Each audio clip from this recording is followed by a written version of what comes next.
Price niya is pesos.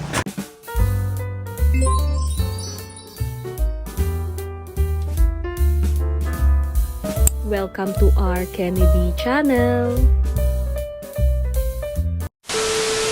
Hello mga sis! Welcome back to my channel. So this is my first product review for the year 2025.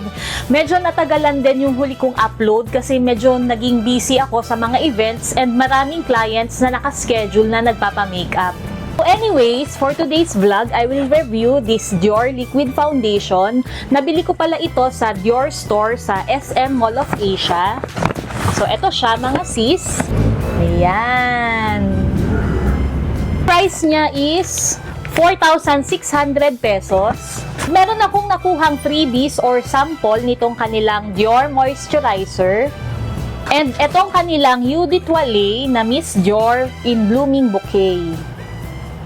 Now, I will show you how the packaging looks like just in case may bala kayo bumili online para ma-check nyo if original ba or fake yung nakuha nyo.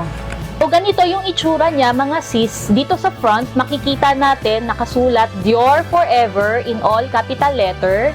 Dito sa lower part, it claims to have no transfer, 24 hours foundation, high perfection, concentrated in skincare.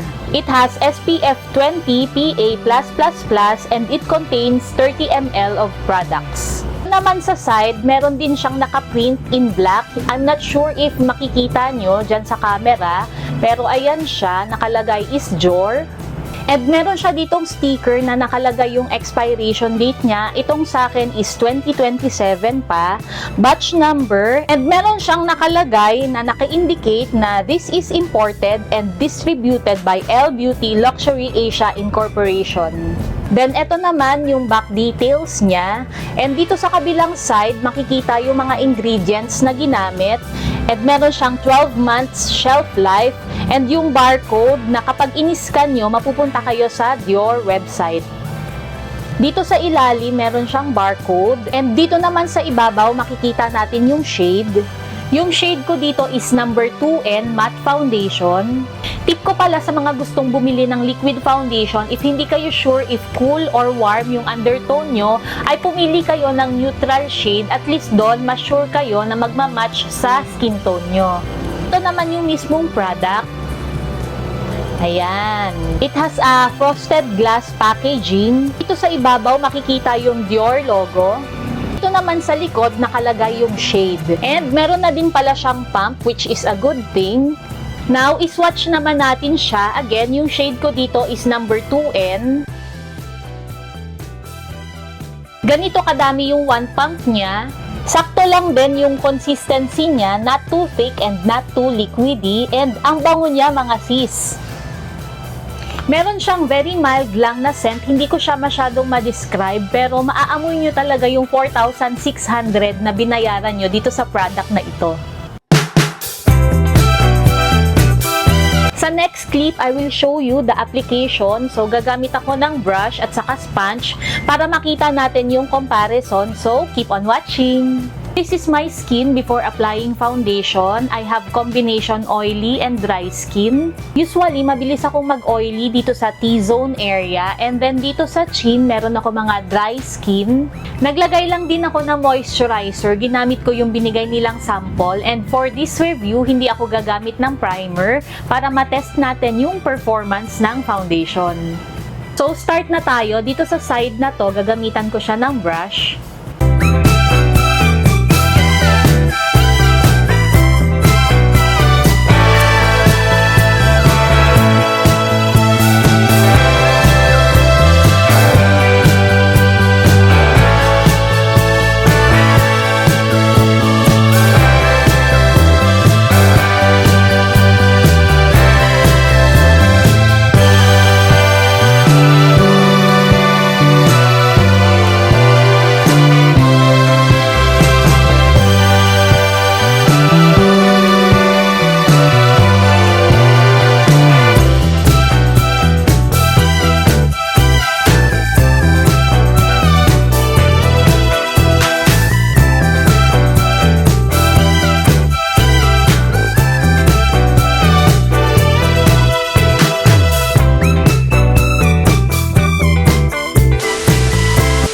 side na walang foundation. Then, eto naman yung nalagyan ko ng foundation.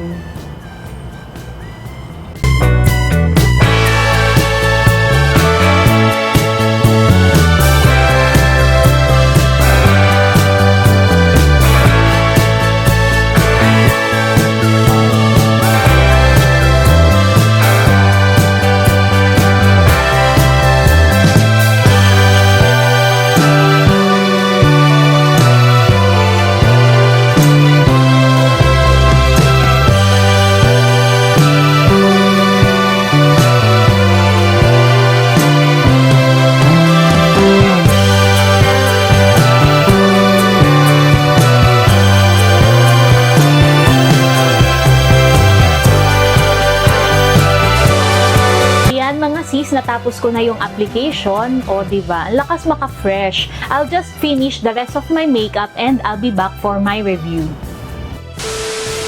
So, ayan mga sis, natapos ko na ang aking makeup. Medyo pa-fresh look lang itong ginawa ko. And let's go back to the review. Ang napansin ko while applying the foundation is mabilis siyang mag-set sa skin.